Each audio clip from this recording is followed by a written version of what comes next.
जलगांव में सियासी पारा गरमाया हुआ है। शिवसेना ठाकरे गुट के जिला प्रमुख कुलभूषण पाटिल के नेतृत्व में आज सैकड़ों कार्यकर्ताओं और महिलाओं ने जिलाधिकारी समेत पुलिस अधीक्षक कार्यालय पर जोरदार मोर्चा निकाला। ये आक्रोश उस लाठीचार्ज के खिलाफ है जिसने जलगांव की राजनीति में हलचल मचा दी है। पूरा मामला मतमोजनी केंद्र के बाहर का है। बताया जा रहा है कि रिकाउंटिंग की मांग को लेकर जमा हुए कार्यकर्ताओं पर पुलिस उप अधीक्षक नितिन गनापुरे और पुलिस निरीक्षक बबन अवार्ड समेत कर्मचारियों ने लाठीचार्ज किया था। कुलभूषण पाटिल का आरोप है कि पुलिस ने बिना सोचे समझे कार्यकर्ताओं और महिलाओं पर अमानुष तरीके से लाठियां बरसाई। खुद उम्मीदवार रहे कुलभूषण पाटिल ने पुलिस पर गंभीर आरोप लगाए हैं। उनका कहना है कि पुलिस ने न केवल समर्थकों को पीटा बल्कि महिलाओं के साथ भी बदसलूकी की गई। इस दौरान पाटिल के निशाने पर सीधे एमआईडीसी थाना के पुलिस निरीक्षक बबन अवार्ड रहे। आरोप सिर्फ मारपीट तक सीमित नहीं है। कुलभूषण पाटिल ने पुलिस निरीक्षक बबन अवार्ड पर एमडी ड्रग्स मामले में शामिल होने का सनसनीखेज आरोप लगाया है। उन्होंने सवाल उठाया कि अधिवेशन में और जिला नियोजन समिति की बैठक में विधायकों द्वारा कार्रवाई की मांग के बावजूद अवार्ड को एमआईडीसी थाने की जिम्मेदारी का इनाम कैसे मिला। पाटिल ने पूछा, इनका आका आखिर कौन है। इस बढ़ते तनाव को देखते हुए प्रशासन अब बैकफुट पर है। पुलिस अधीक्षक डॉक्टर महेश्वर रेड्डी ने जानकारी दी है कि लाठीचार्ज के इस पूरे प्रकरण की जांच के आदेश दिए गए हैं। इसके लिए अपर पुलिस अधीक्षक कविता नेरकर के नेतृत्व में एक विशेष समिति भी नियुक्त की गई है जो जल्द ही अपनी रिपोर्ट सौंपेंगी। अब देखना यह होगा कि जांच समिति की रिपोर्ट में क्या निकल कर आता है और क्या उन पुलिस अधिकारियों और कर्मचारियों पर कार्रवाई होती है। Zaki Ahmed, Khandesh time news, Jalgaon. काल मतमोजणी केंद्राबाहेर जो अमानुष प्रकारे येथल्या पोलीस अधिकाऱ्यांनी आमच्या प्रभागातल्या महिला असतील किंवा जी जनता निकाल ऐकायला आली असेल त्यांच्यावर जो अमानुष लाठीचार्ज केला, जे पाशवी पद्धतीने त्यांच्यावरती अतिशय क्रूरपणे हल्ला केला, मी हल्लाच म्हणेल, कारण कुठलेही कारण नसताना त्या ठिकाणी इथले पोलीस उपाधीक्षक नितीन गणापुरे असतील, या ठिकाणचे पोलीस निरीक्षक बबन अवार्ड असतील, यांनी कशा पद्धतीने अतिशय अश्लील अशा भाषेत महिलांशी शिवीगाळ केली, महिलांना लाठीचार्ज केला, आमच्या कार्यकर्त्यांनी लाठीचार्ज केला। त्याच्यामध्ये एक महिलेचं डोकं फुटलेलं आहे, एका पुरुषा मंडळीचा त्या ठिकाणी हात फ्रॅक्चर झालेला आहे, एका कार्यकर्त्याला त्या ठिकाणी डोक्याला 2 टाके पडलेले आहेत। अशा पद्धतीने अमानुष मारहाण त्या ठिकाणी आपण सर्व पत्रकारांच्या माध्यमातून पाहिलं, त्याचे सर्व व्हिडिओ फुटेज पूर्ण जळगाव शहरामध्ये प्रत्येकाच्या मोबाईलमध्ये फिरत आहे। बबन अवार्ड साहेबांनी अतिशय अश्लील अशा पद्धतीने महिलांना शिवीगाळ करत मारहाण केली।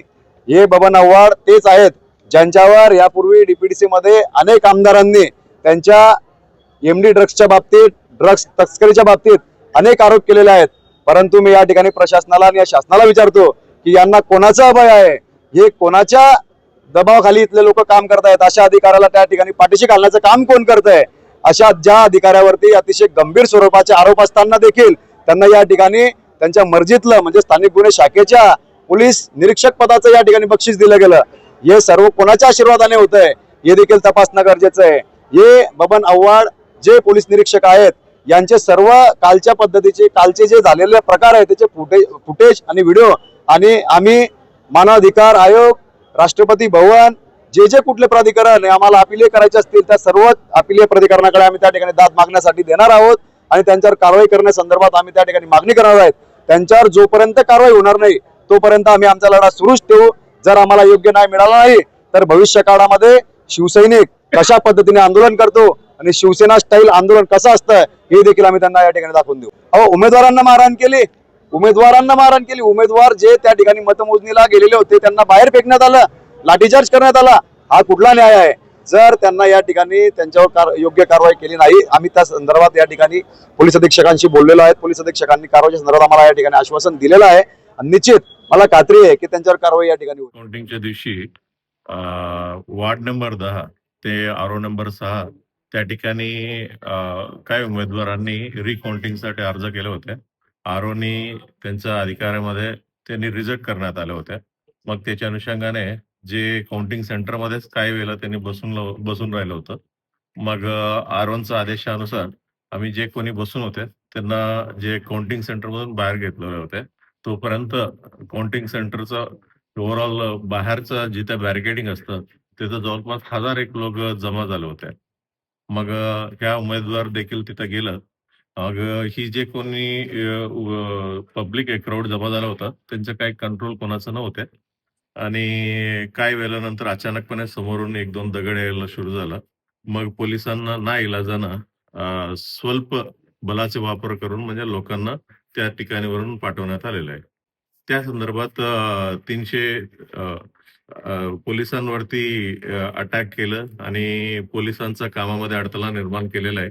त्याच्या अनुषंगाने एक गुन्हा दाखल झाला आणि एक आरोनचं तर्फे देखील एक तहसीलदारांकडनं एक कामामध्ये अडथळा आणला सरकारी कामामध्ये. त्या अनुषंगाने देखील एक गुन्हा दाखल झालेला आहे.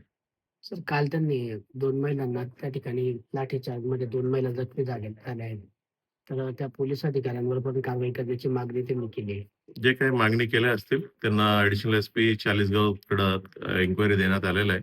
मग इन्क्वायरीमध्ये जे निष्पन्न होईल त्या पद्धतीने आम्ही कारवाई करू. पत्रकार त्यांनी स्वतः तिथं उपस्थित होता बंदोबस्तामध्ये. त्यांना इम्पार्शियल वाटलं पाहिजे त्याच्यासाठी आम्ही चाळीसगावकडे देण्यात आलेलं आहे. काय?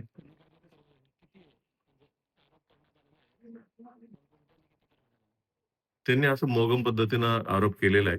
मग त्यामध्ये कोणाचा काही दोष असेल, त्यामध्ये त्या अनुषंगाने त्याला कारवाई पुढे होईल. कोणी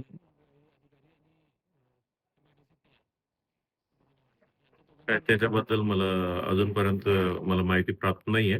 एकदा प्राप्त झालं की त्याच्यावरती मी विचार करतो. नाही, ओव्हरऑल काल जे काही घडलेले होते, ते सुरुवातीपासून शेवटपर्यंत त्यांनी एक्सप्लेन केलेलं आहे. आमच्या बाजू जे आमच्या पोलिसांचं काय जबाबदारी असते, त्यांनाही आम्ही एक्सप्लेन केलेलं आहे. पोलिसांचा कायदा ठेवण्याचा आमचा जबाबदारी आहे आणि कोण कशाचे डिसिजन घेतात त्याचं आमचं काही लेणं-देणं नसतं. हे सर्व त्यांना मी समजून सांगितलेलं आहे.